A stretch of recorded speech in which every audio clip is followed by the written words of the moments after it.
நாளுக்கொரு நல்ல பங்கு. ஆதியாகமத்திலிருந்து தின தியானங்களுக்கு வரவேற்கிறோம். இன்றைக்கான வேத பகுதி ஆதியாகமம் 24வது அதிகாரம், வசனங்கள் 28 முதல் 67 வரை. ரெபேக்காளின் தீர்மானம். ரெபேக்காளை அழைத்து, நீ இந்த மனிதரோடு கூட போகிறாயா என்று கேட்டார்கள். அவள் போகிறேன் என்றாள். வசனம் 58. ரெபேக்காள் தன்னுடைய வாழ்க்கையில் ஒரு மிகப்பெரிய தீர்மானத்தை எடுத்தாள்.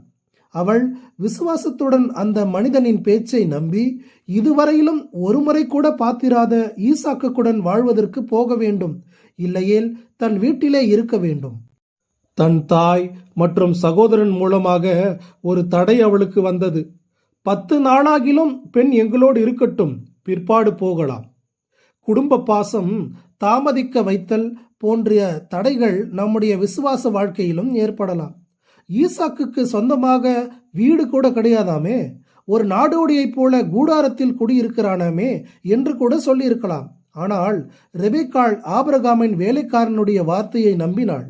அவன் தன்னுடைய எஜமானனை பற்றி கூறிய அனைத்தையும் உண்மை என ஒத்துக்கொண்டாள். இன்றைக்கும் மக்கள் பரலோகத்தை பார்த்தது யார்? சிலுவையில் தன்னையே காப்பாற்ற முடியாத ஒரு நபரை எப்படி நம்புவது?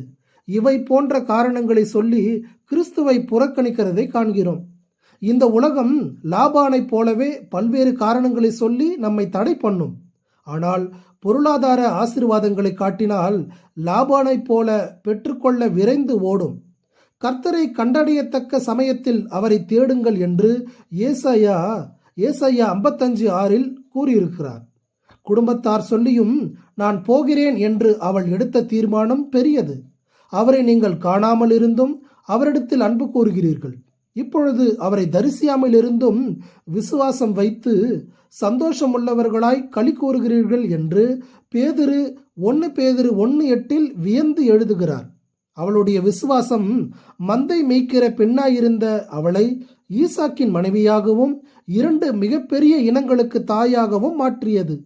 மோரியா மலை நிகழ்ச்சிக்கு பின் நாம் ஈசாக்கை பார்க்கிறதில்லை.